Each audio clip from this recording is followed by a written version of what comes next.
ଜୟ ଜଗନ୍ନାଥ ସାଙ୍ଗମାନେ। ଆଜି ସକାଳର ମାଛ ଧରା ଭିଡ଼ିଓରେ ଆପଣଙ୍କୁ ସ୍ୱାଗତ।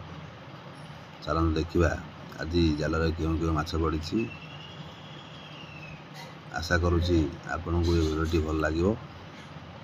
ଚାଲନ୍ତୁ ଦେଖିବା ଆଜି କେଉଁ କେଉଁ ମାଛ ପଡ଼ିଛନ୍ତି।